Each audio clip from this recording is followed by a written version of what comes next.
ತಗೊಳ್ಳಿ, ಇದನ್ನ ಮದುವೆ ಗಂಡು ಅಂದ್ರೆ ಗುಂಡು ಕಲ್ಲಿಗೆ 3 ಸಾರಿ ಮುಟ್ಸಿ 3 ಗಂಟೆ ಹಾಕ್ಸಿ.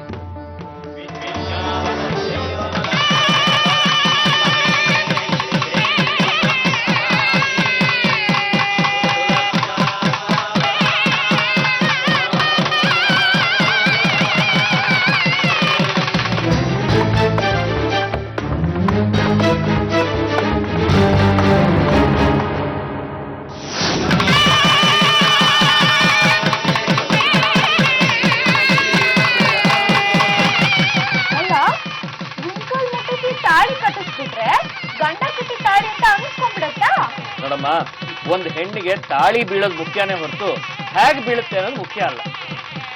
ಇದ್ಮೇಲೆ ಅವನೇ ಗಂಡ ಅನ್ಕೊಂಡು ಬದುಕಬೇಕು, ಅದೇ ಜೀವನ.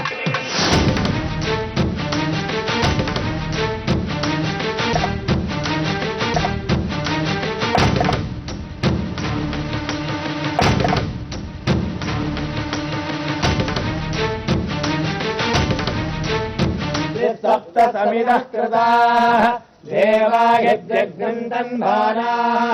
ಅಬದ್ಧಂ ಪುರುಷಂ ವಶಂ ಸ್ವಲ್ಪ ಆ ಕಡೆ ಯಜ್ಞಂ ಬರೇಹಿ ಪ್ರೋಕ್ಷನ್ನ ಪುರುಷಂ ಬಿಡಬಾರ್ದು ಕಣೋ,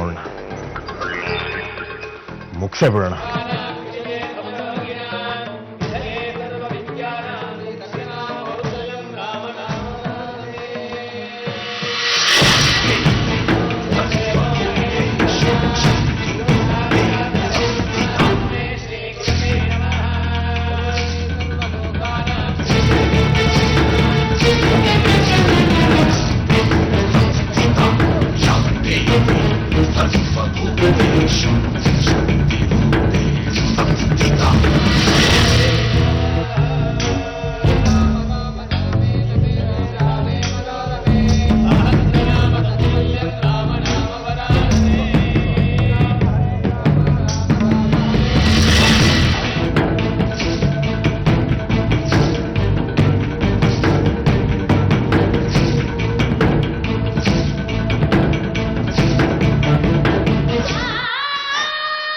ಗರ್ಭಗುಡಿಲಿ ಕೂತ್ಕೊಂಡು ನಮಸ್ಕಾರ ಮಾಡಿಸ್ಕೊಳ್ಳೋದು ಅಷ್ಟೇ ಅಭ್ಯಾಸ ನಿನಗೆ. ಹಳೆದನ್ನೆಲ್ಲ ತಿಳ್ಕೊಳ್ಳೋ ನೆನ್ಪನ್ ಕಳ್ಕೊಳ್ಳೋ ಹಾಕ್ಬಾರ್ದೆ.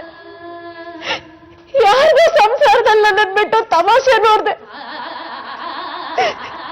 ಕಿತ್ತೋದ್ ಕೈಯಲ್ಲಿ ಕೊರಳಿ ತಾಳಿ ಕಟ್ಟ ಹಾಕ್ಬಾರ್ದೆ. ಸಮಸ್ಯೆ ಮುಗೀತು ಅನ್ನೋಷ್ಟರಲ್ಲಿ ಮತ್ತೊಂದು ಸಮಸ್ಯೆ ತಂದಿಟ್ಟೆ. ಕುರಿರೇ ಇಲ್ಲದ ಗರಿ ತರ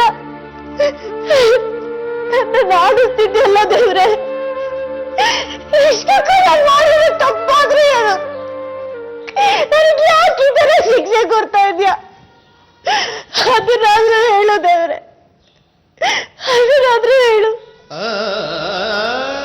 ಯಾರು ಏನೇ ಅಂದ್ರು ನೀನ್ ಮಾತ್ರ ಆರಾಮಾಗಿರ್ತೀಯ ಅಲ್ಲ? ನಿನಗೆ ಕಣ್ ಕಾಣಲ್ಲ, ಕಿವಿ ಕೇಳಲ್ಲ. ನೀನಿರೋದೇ ನಿಜ ಆದ್ರೆ ನನ್ಗೊಂದು ದಾರಿ ತೋರ್ಸು. ಇಷ್ಟೆಲ್ಲ ಆದ್ಮೇಲೆ ನಾನ್ ಬದುಕಿರ್ಬಾರ್ದು, ಸಾಯೋದ್ ಗ್ಯಾರಂಟಿ.